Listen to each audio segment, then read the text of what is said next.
बिजुली चमकई सावन चारऊ कोनवा मोरा हरि कवने बनवाना। बिजुली चमकई सावन चारऊ ओरवा मोरा हरि कवने कोनवन। बिजुली चमकई सावन चारऊ कोनवा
भौजी भैया देखी तुम्हारी ऋषि आई हई हो ना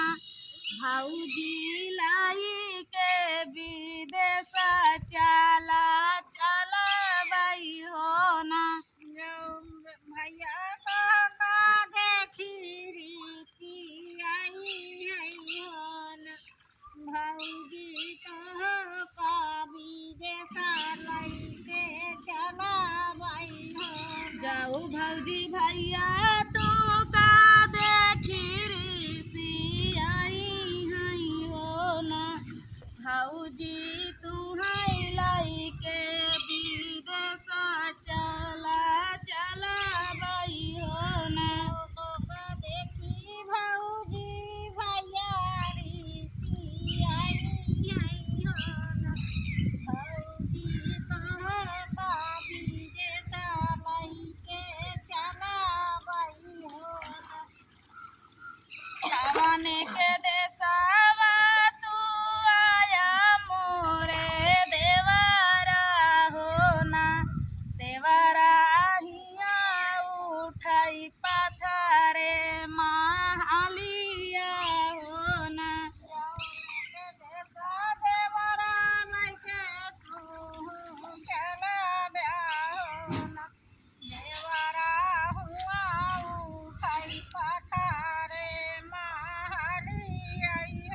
चंदना कटाई भौजी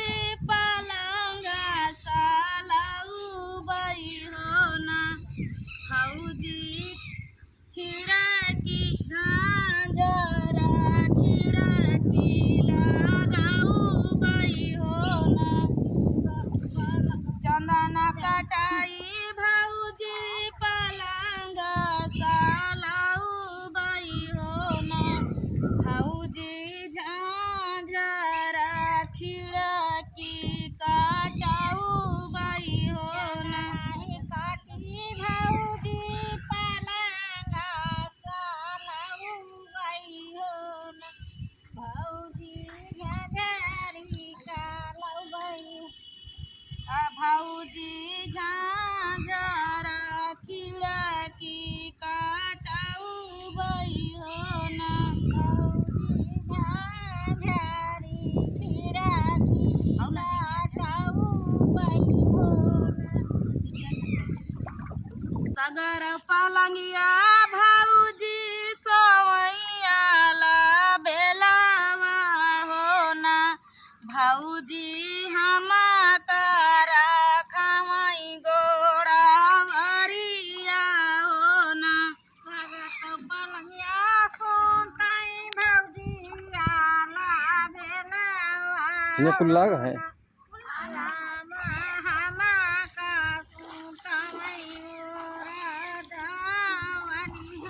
सागर पलंगिया भौजी सोवैया ला बेलावा हो ना भौजी हम तारा खाई गोड़ा भरिया हो ना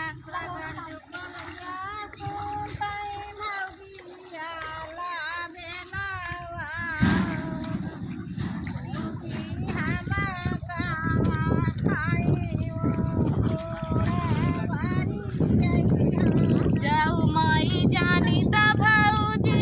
ऐसा चला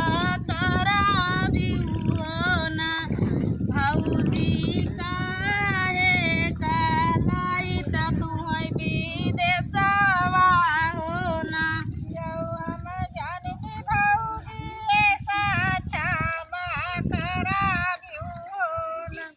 भौजी काहे काला आई हम विदेश जाऊ माई जानी त भौजी ऐसा चला कराबी हो ना भौजी काहे का भैया का चोराई हो ना हम जानती भौजी चला कराबी होन भौजी काहे कातिरे भैया का छोड़ाई होन जाऊ माई जानी त